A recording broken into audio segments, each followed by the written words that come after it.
हिंदुस्तान हिंदी के digital platform पे आपका स्वागत है। जब हम लोग बात करते हैं एक ऐसे परिवेश की, जिस परिवेश में परिवार से बाहर रह करके अपनी ज़िंदगी को कितना आपने मंथन किया होगा कि आप यहाँ तक पहुँचे। इस सिलसिले में आज हमारे साथ बात करने के लिए अंजू मैम है। अंजू मैम, आपका बहुत-बहुत स्वागत है। नमस्ते। सबसे पहला सवाल कि अगर एक परिवार को छोड़ करके दिल्ली जैसे शहर तक आपकी सफ़र आया कैसे? एक्चुअली मैं महाराष्ट्र नागपुर डिस्ट्रिक्ट से बिलॉन्ग करती हूँ और मतलब जैसे हर किसी का अपना एक लक्ष्य होता है, उस लक्ष्य को हासिल करने के लिए दौड़ते हैं, उसको पाने की कोशिश करते हैं। तो इसी कोशिश में सूचना एवं जनसंपर्क विभाग महाराष्ट्र शासन में मैं 2008 में आई थी, तो पहली पोस्टिंग मेरी मुंबई में थी। तो और 2009 में मुझे दिल्ली भेजा गया, तो मैं दिल्ली आई थी। फिर बीच में मैं फिर नागपुर चली गई और फिर 2011 में वापस से दिल्ली आई। तो जब हमें कुछ करना है और कुछ पाना है तो कहीं भी जा सकते हैं, मतलब विद इन इंडिया तो कहीं भी जाने के लिए मैं हमेशा से तैयार थी। एक सवाल रहता है बीच में कि सूचना इन्फॉर्मेशन में आने के लिए जब हम ये चाहते हैं कि भाई आप कोई भी जॉब, कोई भी आप प्लस टू टेंथ, कौन सा ऐसा एजुकेशन लेना पड़ेगा कि आप सूचना इन्फॉर्मेशन में आ सकते हैं?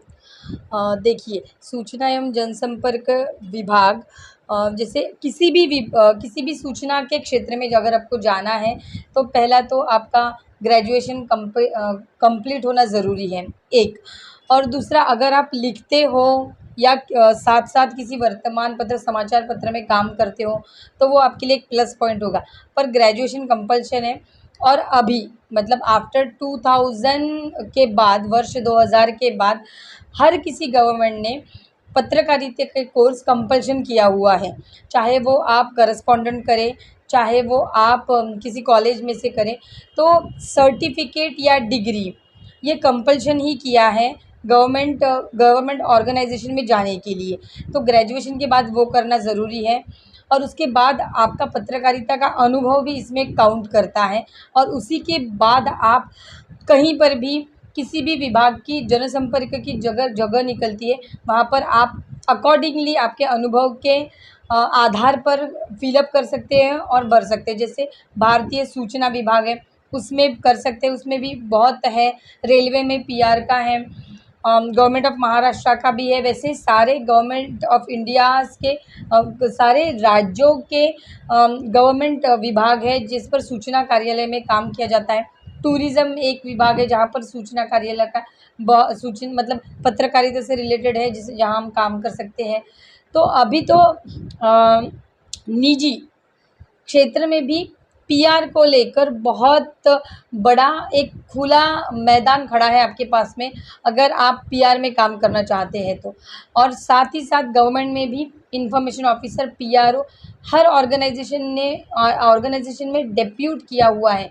पर इसके लिए ग्रेजुएशन के बाद जर्नलिज़्म या फिर डायरेक्ट 12वीं के बाद जर्नलिज़्म में डिग्री ऐसे करके, पर साथ ही साथ आपका अनुभव वर्तमान पत्र, नामांकित वर्तमान पत्र में, समाचार पत्र में या फिर किसी भी मीडिया हाउस में अगर आपने काम किया होगा, वो महत्वपूर्ण रखता है। आपकी लैंग्वेज के बीच में महाराष्ट्र की बहुत सारी बातें आती है, बहुत सारी लैंग्वेज निकल के आती है।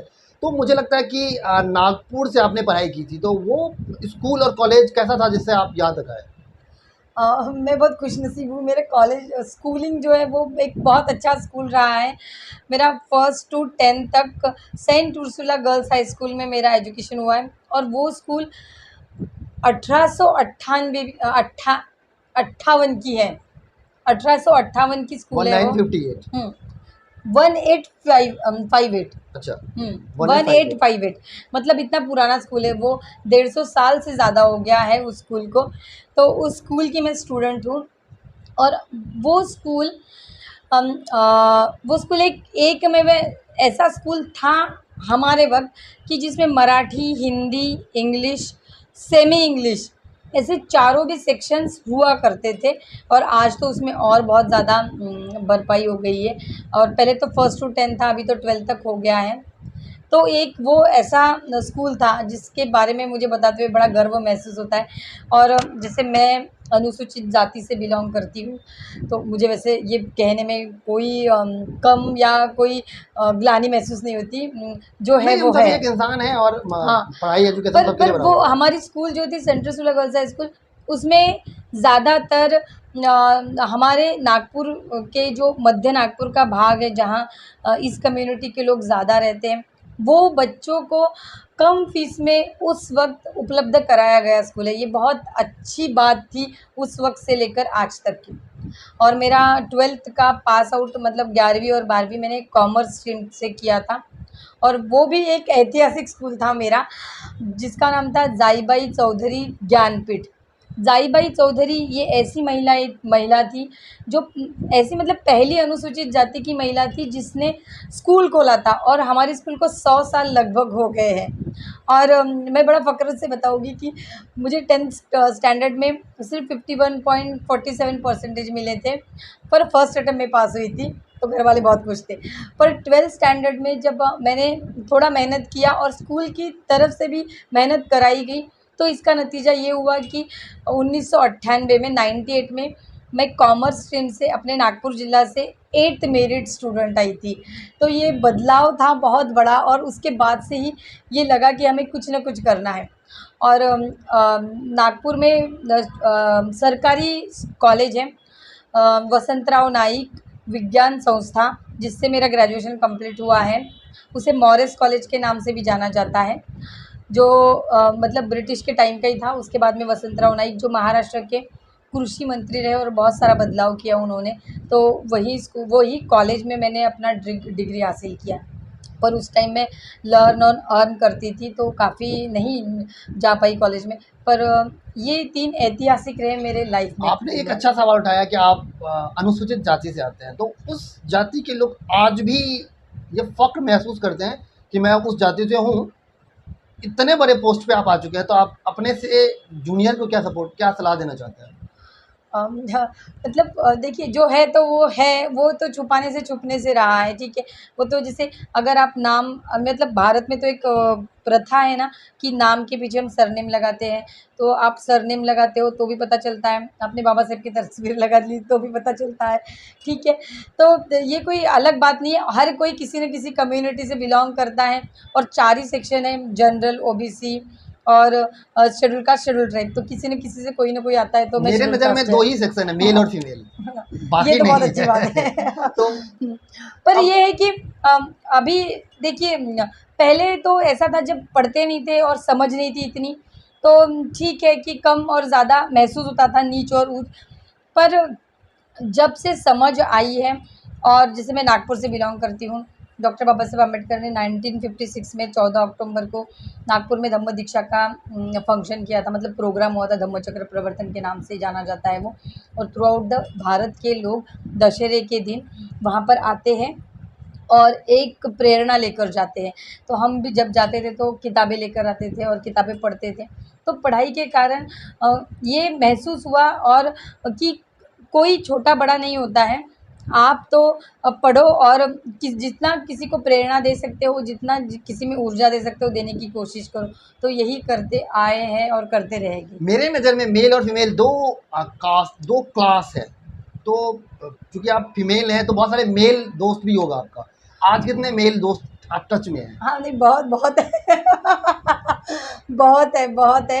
ऐसा नहीं, न कॉलेज के फ्रेंड्स टच में हैं। अब जैसे मैंने स्कूलिंग तो गर्ल्स हाई स्कूल से ही किया है, फर्स्ट टू 10th और 11th-12th भी।